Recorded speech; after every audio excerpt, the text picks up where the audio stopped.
Hello, I'm Prem Tipster, and I've compiled a list of teams that have a good blend of attacking threat and fixtures in game weeks 1 to 6. I've sorted the teams in order of who I believe have the best combination of these two factors. Also, feel free to make your own judgment. By all means, make some notes of the information you would prefer to remember. As a disclaimer, I have not considered the home or away aspects of the fixtures because there are no fans allowed in the stadiums at the time this video was published. Okay, so let's kick things off with the team I consider to have the best chance of exploiting their opponents. It is none other than Liverpool. The defending top tier champions face the second tier champions in their first outing. I don't watch Championship football, but I do hear many Leeds fans and neutrals tipping their team to do well, and rightfully so, having the following records in last season's Championship: the highest points, wins, attempts on target, touches in their opponent's box, clean sheets, average possession, and fewest goals conceded. But Manchester City were the team that kept the most clean sheets in the Premier League last season, and Liverpool scored 5 goals past them in both fixtures combined. Likewise, Burnley obtained the second highest amount of clean sheets, whilst Liverpool put 4 goals past them. Last season, Leeds were a big fish in a small pond. Now they are in a big pond, fighting a big fish. I'm not saying Leeds won't be a big fish, but they are unproven in the Premier League, and we all know Liverpool are currently the biggest fish, as they walked the Premier League last season. In game week 2, the Reds face a new look Chelsea side. Chelsea have no doubt improved their attack, but their defence remains questionable at the time this video was recorded. Last season, Liverpool put 5 goals past the Blues in one fixture, and 2 goals in the reverse fixture. Additionally, Chelsea conceded 15 goals after the restart, which was the 6th highest in the league. I don't think Lampard's men will make it as easy this time round, with more ability to put the Reds on the back foot. If Klopp's genius manages to open up the game, it wouldn't just be good from an FPL perspective, it would also be a great game of football to watch. They've scored a whopping 32 goals past Arsenal in their last 10 meetings in all competitions, averaging 3.2 goals per game. Arteta has cast a spell on the Arsenal side though, which might make them harder to break down. The Merseyside derby has really been hit and miss in the past few years, with a couple of boring 0-0 draws and a 7-goal thriller. Liverpool haven't lost any of the last 21 Merseyside derbies, which adds to them probably getting a result. But what about the attacking players? Well, they did put 5 goals past the Toffees this season in one match and none in the other. Still, 5 goals overall is not bad at all. We all know they have the ability to thrash the Blues, but Carlo Ancelotti will want to keep it a tight game and they could be hard to break down in this match. In game week 6, Liverpool faced Chris Wilder's Sheffield United, a team that are well drilled at the back. Liverpool did still put a considerable amount of 3 goals past them in both of their matches combined last season. This shows that no matter what kind of Premier League defence the Copites play against, they've almost always got the key to unlock it, and that is why I have put them at the top of this list. And now for the 3 attacking assets you should be considering. For just £12 million, Salah is yours. Let's face it, he's probably the safest captain option for game week 1 as it stands. It's a little extra bonus that he's on penalties. Fantasy Football Fix have projected him to get the most points too. I'll leave a link to their website in the description. Salah's £12 million counterpart, Sadio Mane, does have the ability to outscore the Egyptian, as he scored 1 more goal than him after the restart. You could always put the captain armband on him if you fancy a punt. Alexander Arnold. I know what you're thinking, Trent isn't an attacker. He's technically both an attacker and a defender because he's provided 19 returns last season, therefore he's Liverpool's 3rd best attacking player. Taking free kicks and corners, he is the first player into all of my drafts so far. Even as an expensive £7.5 million defender, I think he will prove to be a bargain. Chelsea are the second team on the list. Brighton away shouldn't be too difficult of a fixture, with the additions of Werner and Ziyech to their firepower. Sorry if I pronounced them wrong. They did put a few goals past them last season, and it's important to note the Seagulls conceded more home goals than any other team after the restart. Put that into perspective, their 12 goals conceded at home was twice as many as Aston Villa's, even with one less game being played. Their second opponents are Liverpool, who went from the least goals conceded pre-lockdown to the 10th highest post-lockdown.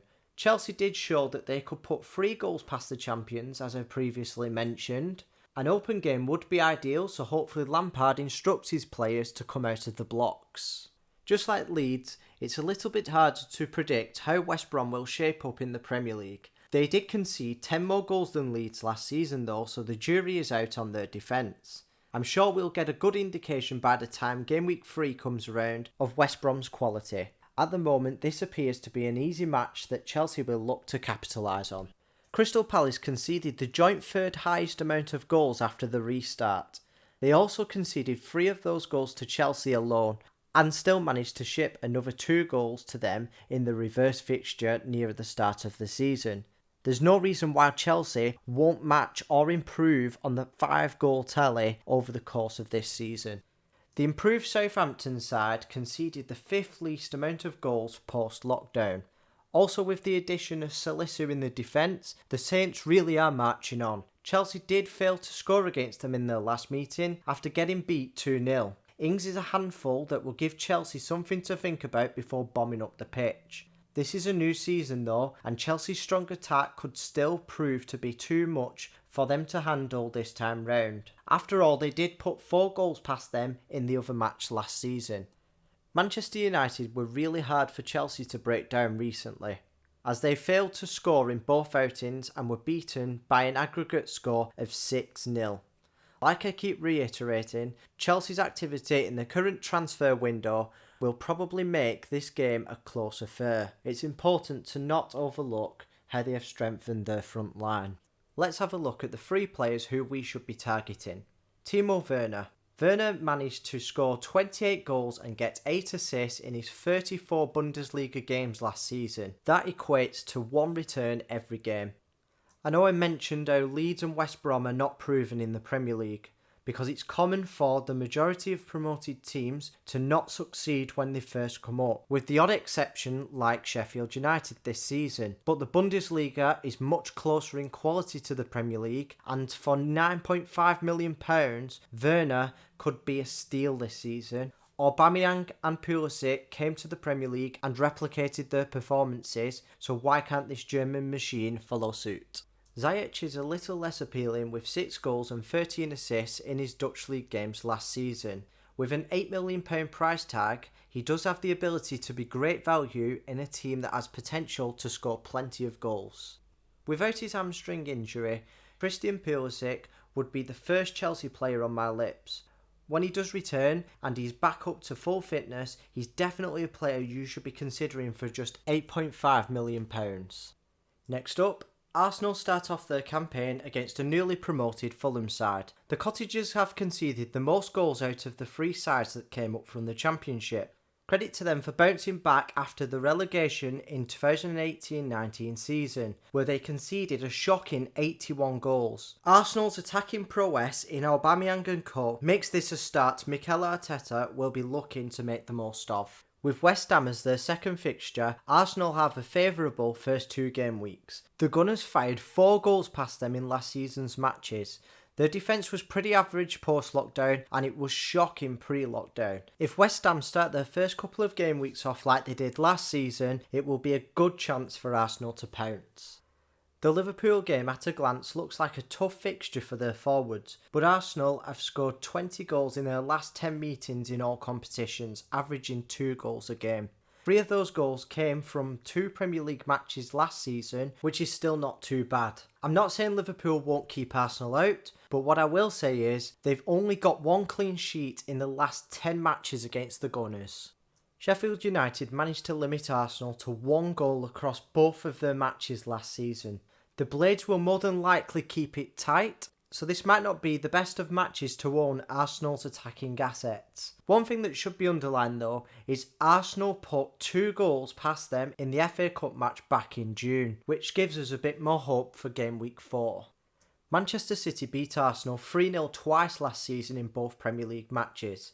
Another tough obstacle is the fact Manchester City conceded 4 goals after the restart, which is the least of any Premier League club. On the other hand, Arsenal did beat them 2-0 in the mid-July FA Cup semi-final. It's unlikely that we will have a repeat of the circumstances, but if it happened once, it can happen again. Leicester City's defence showed last season that they will not just lie down for Arsenal. The Gunners scored a measly 1 goal in both of their matches combined. With the new addition of Willian to the front line and Aubameyang being the main man, Arsenal could still put in performances that contrast last season's failure of not scoring in one of their meetings. Out of the whole Arsenal squad, there is one player that is head and shoulders above the rest, and it's obviously Aubameyang. The extremely fast Gabonese has clinical finishing in abundance. He bagged 22 goals last season, just 1 goal behind the Golden Boot winner Jamie Vardy. I expect him to play almost every minute of almost every match providing he stays fit. He's listed as a midfielder this season, so he will get less bonus points in due course, but he will more than make up for that small loss with an extra point for every goal and every clean sheet that Arsenal obtain. He's a player I'm strongly considering for £12 million. Willian, the cheeky Brazilian, just had his best season yet in the Premier League. Proving his critics wrong, he returned 18 times, which was 3 times more than his second best season. He did play over 100 minutes less too. £8 million is quite a steep price for the 32-year-old winger, but he could shush everyone who doubts him again this season. I've not filled in the third spot for Arsenal because it would be up for debate between Pepe, Saka and Lacazette. Now for the next team, Leicester. Leicester have an opening fixture against West Brom. They had a great start to last year's campaign and they could have another if the baggies don't come up all guns blazing. Their attack had a few bad days at the office after the restart, scoring as low as just 9 goals along with Burnley, Sheffield United and Watford. They'll have to contrast their performances and I'm sure this is an opponent that they believe they can beat to start as they mean to go on. The Foxes then faced Burnley, a team with a strong defence. They did find a flaw in the Clarets' defence a few times last season though, scoring 2 goals in one game and 1 goal in the other. By all means, no attacking player likes to face Burnley, but both recent matches are a good example of how they could find a breakthrough. We all know City will be an extremely tough fixture for Leicester. They did only score once against the Citizens last season, which backs up that point. Game week 3 will more than likely be a painful watch for the owners of Leicester assets, but there are other games that will make it worth your while. One of which is West Ham United. They slotted home a total of 6 goals against the Hammers last season, 4 of them being in the most recent fixture. Whether they score another 4 goals in this fixture again is a big question, but Leicester might just have a good answer to that question if they play anywhere near as good as last time round. Another match they will be looking to capitalise on is against Aston Villa. Villa did tighten up at the back post-lockdown in their successful efforts to stay in the Premier League. Whether they can keep up the momentum or run out of adrenaline after hanging off the edge of the cliff is yet to be discovered. Leicester put a large sum of 8 goals past them in both league matches combined last season, with the goals being evenly spread 4 goals across both matches. Arsenal's defence will probably be quite hard to break down under Arteta. There is a glimmer of hope though because Leicester scored 3 goals against them last season. There is a balance of easier fixtures to make the most of and tough fixtures that would be ideal to avoid. We all know Leicester have the potential to start the season off in style, which is why they have made it onto this list. The first asset we should be looking at is the Golden Boot winner Jamie Vardy. £10 million gives us the chance to squeeze him into our teams. He is also on penalty duties. Even at the age of 33, there is no reason why Vardy can't have a party and not invite us all. Leicester's free kick taker, James Maddison, could be good value for £7 million. He didn't perform to the standard of the season before in terms of getting returns, but there's no reason why he can't bounce back. Harvey Barnes came on leaps and bounds last season. If he gets a good amount of minutes this year, then he could prove to be a better alternative to Maddison for the same cost. He returned 5 more times than him in over 500 minutes of less playtime. And now for the last team I am going to discuss. Wolves. They face a tough Sheffield United defence in their first match. They only scored 1 goal across both games last season. Wolves were also pretty average going forward after lockdown. We all know Wolves on their day could rip a good defence apart. On that note, they'll have to have their shooting boots on for this one. One thing that probably won't happen again is Wolves putting 5 goals past City across the 180 minutes played. Even with that impressive statistic, none of us will enjoy submitting our Game Week 2 squad that contains a Wolves player in the first 11. In Game Weeks 3 to 6, Wolves have a good run in against West Ham, Fulham, Leeds and Newcastle. Although many will be looking to bring in United and City assets after Game Week 1, there is a good opportunity to bring in Wolves assets from Game Week 3 onwards. They do also have Crystal Palace in Game Week 7, which favours them even more. The player we've all got our eyes on is Mr. Jimenez. The Mexican goal machine is a player that will be in and out of our drafts at a reasonable price tag of £8.5 million. The first 2 games are a bit of a put-off, but if we can stomach them, I'm sure he can make up for the loss of ground in the 5 subsequent games. There's no saying he won't score against the Blades or City as well.